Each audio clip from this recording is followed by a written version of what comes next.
Okay, so we really wanted to talk about Oppenheimer when it came out, Barbenheimer summer, remember that? But in solidarity with the strike, we of course didn't. But now we can, and since it just won 7 Academy Awards, including Best Picture, now's kind of a good time. Christopher Nolan also won Best Director for the story of J. Robert Oppenheimer, the father of the atomic bomb. Oppenheimer was a scientist who led the Manhattan Project for the United States of America during World War II. This film is an adaptation of the book American Prometheus, The Triumph and Tragedy of J. Robert Oppenheimer by Kai Bird and Martin J. Sherwin. Nolan has long been a vocal champion of film over digital.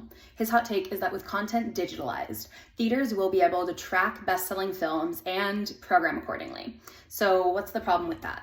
A movie's Friday matinees would determine whether it even gets an evening screening at all, or whether the projector just switches back to last week's blockbuster instead.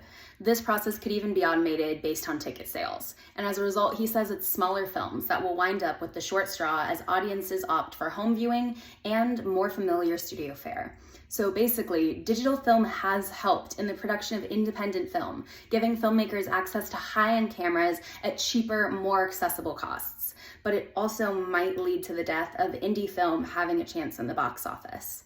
Oppenheimer was filmed entirely on large format film stock, a combination of IMAX 65mm and Panavision 65mm cameras. 65mm film offers an incredibly wide range of exposure values. It can capture a more diverse range of situations within a single shot.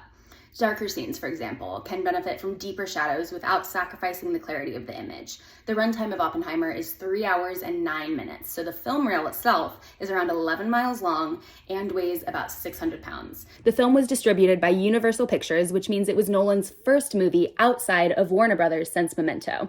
He broke ties with Warner Brothers over a disagreement on releasing the movie Tenet on both streaming services and in theaters on the same day. Nolan was very against it, but Warner Brothers made the controversial decision that all its 2021 movies, including blockbusters like Godzilla vs. Kong and The Suicide Squad, would be available on HBO Max for 1 month, starting on the same day they hit theaters. Since then, the 100-year-old company merged with Discovery, becoming Warner Bros. Discovery, and the streaming platform HBO Max dropped HBO from its title, becoming Max.